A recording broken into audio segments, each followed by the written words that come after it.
Hi, and thank you for watching this workshop about story beats. I hope by the end of this you'll understand what they are. We'll be able to spot them in films and programs that you watch, and we'll be able to write them yourself.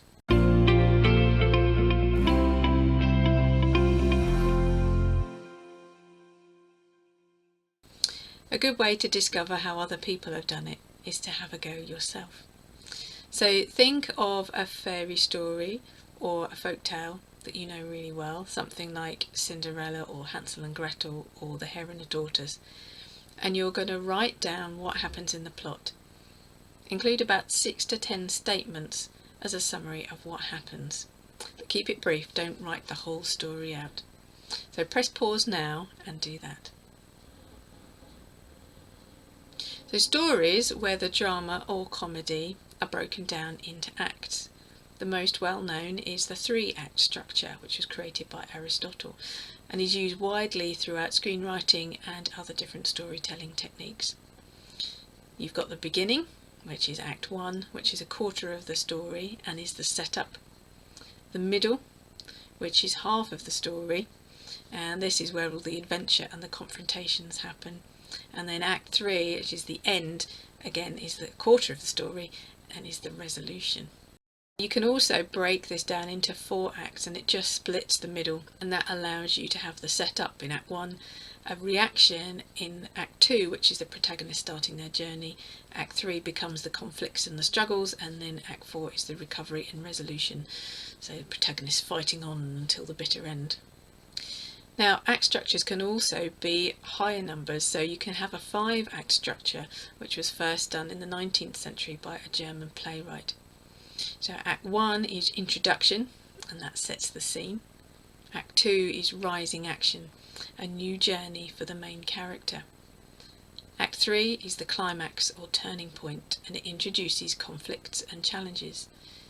Act 4 is the falling action, so there's no new conflicts and the characters work to resolve the original ones. And Act 5 is the end, which might be a catastrophe, denouement, resolution or revelation, depending on the story.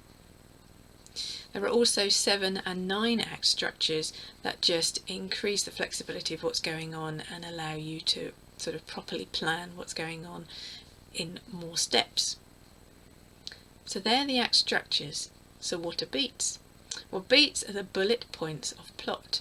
They're a brief summary of the important bits of action, the changes in direction, and the growth of the characters. Each beat should be important to the overall story, and they build up to form a beat sheet. When writing beat sheets, it's tempting to include too much information, but these should just be short bullet points about what's happening, the important stuff only. Leave the longer descriptions for the next stages, the synopsis, the outline and the treatment. So, you're going to have a go at summarising the action and character growth in a story. Flick through a book and choose a section in it. Read it and then work out what the points of action are, the points of character growth, and you're going to write them down as bullet points. So just summarise in as brief a way as possible what's going on. Remember that books tend to be in past tense, she ran towards, and screenplays are present tense, she runs towards. So your bullet points need to be in present tense. Have a go at that now. Press pause. Different screenwriting gurus have their own versions of what beats to include and when and how to do them. Most of them, however, have an inciting incident or catalyst, and that's what drives the protagonist forward, and it usually, if it's a 3-act structure, happens at the end of Act 1 and that moves the plot into Act 2. Specific beats that change the direction or momentum of a story are also known as turning points. Beat sheets, with the full complement of beats from setup to resolution, can be used per episode of a programme as well as per series. The best way to understand how they work is to have a go.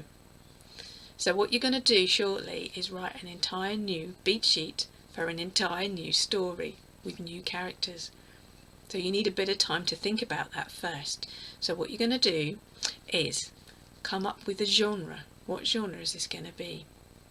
Is the tone going to be comic, dark, mysterious, scary, or anything else? Who is your protagonist? Write a brief bio about them. Who is your antagonist? Write a brief bio about them.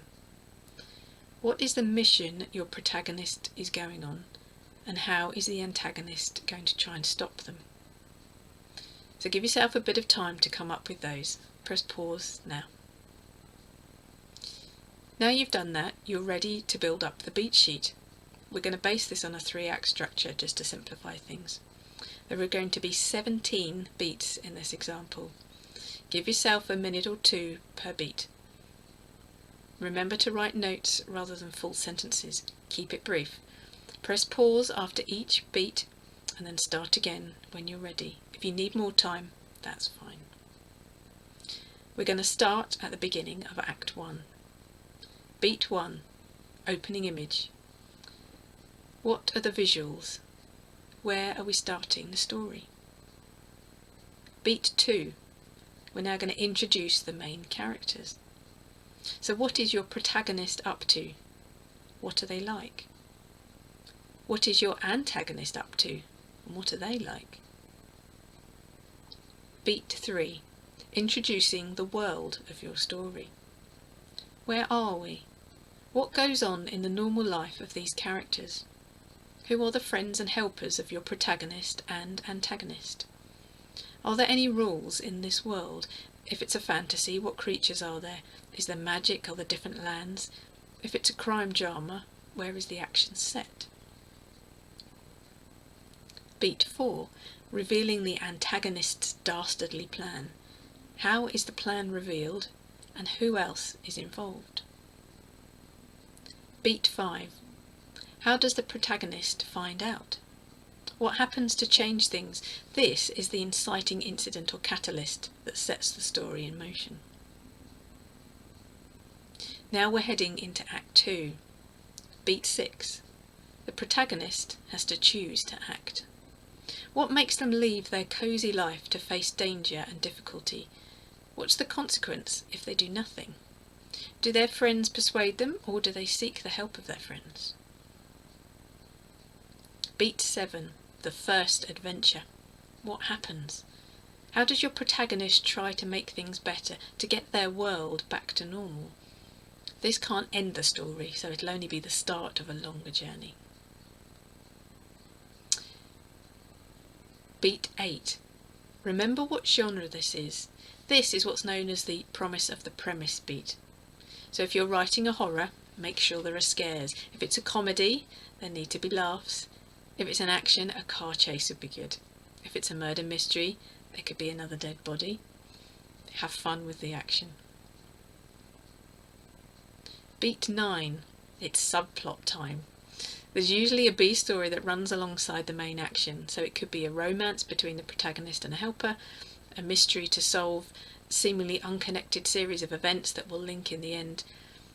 Seeing how the main action affects a different set of characters is another way of doing it. So for example, you could see the prisoners on the sinking ship whilst we follow the action of our daring protagonist who's trying to help them. This is now the midpoint of Act 2. So beat 10 is, hooray, it's going well. So your protagonist is doing really well and things seem to be looking up. But this is what's known as the false victory. The protagonist is also having trouble with their plan and is getting annoyed with the protagonist. So beat 11 is, uh-oh, no it's not, disaster, everything's suddenly going wrong. The antagonist has a new plan and is winning again. The subplot takes a darker turn too. Beat 12, hitting rock bottom. What's the worst situation you can put your protagonist and their friends in? This is the all is lost beat. The antagonist thinks they've won and are fully in control. That's Act 2 done, so now it's the start of Act 3. Beat 13, finding the key. This is where your protagonist finds a new piece of the puzzle and a renewed enthusiasm for their mission. Beat 14, the final battle. How will your protagonist finally overcome the enemy? What will happen to the antagonist? Beat 15. Wrapping up loose ends.